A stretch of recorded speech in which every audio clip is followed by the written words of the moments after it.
সুপ্রিয় দর্শক, জীবনের গল্পে আপনাদের স্বাগতম। ক্যামেরার সামনে দাঁড়িয়ে আছে মুহূর্তে একটি বোন। আমরা শুনবো তার এই জীবনের গল্প। আসসালামু আলাইকুম আপু, কেমন আছেন? ওয়ালাইকুম আসসালাম, আলহামদুলিল্লাহ ভালো আছি। আপনার নাম কি? আপনি কোথা থেকে এসেছেন? আমার নাম মোসাম্মদ মুন্নি আক্তার, বাড়ি বগুড়া। আপনার নাম মুন্নি আক্তার, বগুড়া থেকে এসেছেন। আপনার বয়স কত? 24।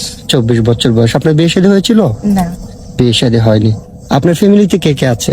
আমার ফ্যামিলিতে আমার মা বাবা নাই। মা বাবা ছোটবেলায় অ্যাক্সিডেন্টে মারা গেছে।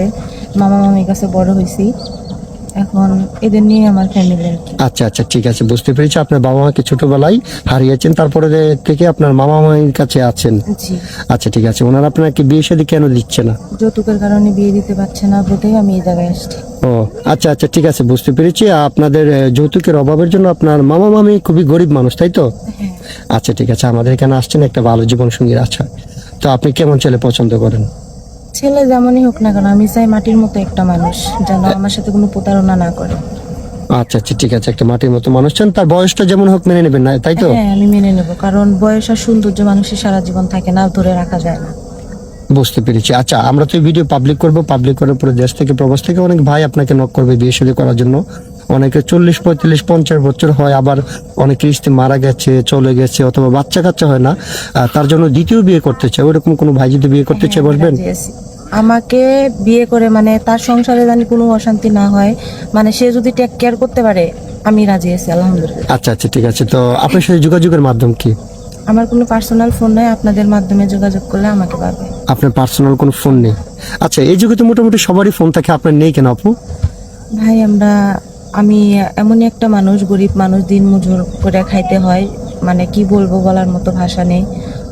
আমার কাছে কোনো পার্সোনাল ফোন নেই, আমি অনেক গরিব একটা মানুষ। আচ্ছা আচ্ছা, ঠিক আছে, আমি বুঝতে পেরেছি। আপনাদের আর্থিক অবস্থা খুবই খারাপ, সেটার জন্য আপনার দিন আনেন দিন খান। আপনাদের ফোন কিনতে গেলে তো একটা 10-12 হাজার টাকা লাগে, ওরকম সামর্থ্য আপনাদের নেই। না, আচ্ছা, সুপ্রিয় দর্শক, এই মুহূর্তে দেখতে পাচ্ছেন ডিসপ্লেতে একটি নাম্বার। এটা হচ্ছে আমাদের চ্যানেল কর্তৃপক্ষের নাম্বার। এই নাম্বারে ইমো, হোয়াটসঅ্যাপ খোলা আছে।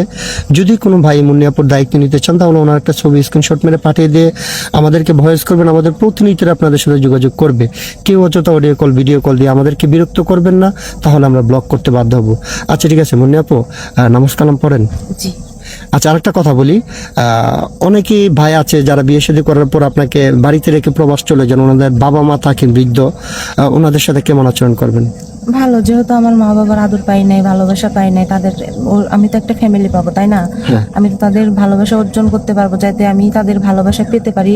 মানে ভালোবাসা পেতে হলে কি করতে হয় আমি সেটা করবো। আচ্ছা আচ্ছা, ঠিক আছে, আমি বুঝতে পেরেছি। এখন কথা হচ্ছে যেটা এখন তো মিষ্টি মিষ্টি কথা বলতেছেন, পরে কোনো প্রতারণা করবেন না তো কারোর না, সঙ্গে? আমি কোনো মিষ্টি কথা বলতেছি না, আমি মন থেকে বলতেছি। আচ্ছা, আপনি যদি কোনো রকম প্রতারণা করেন তাহলে কিন্তু আমরা আইনগত ব্যবস্থা নিতে বাধ্য হবো, ঠিক আছে? হ্যাঁ, সমস্যা। আচ্ছা ঠিক আছে, আপনি ভালো থাকবেন।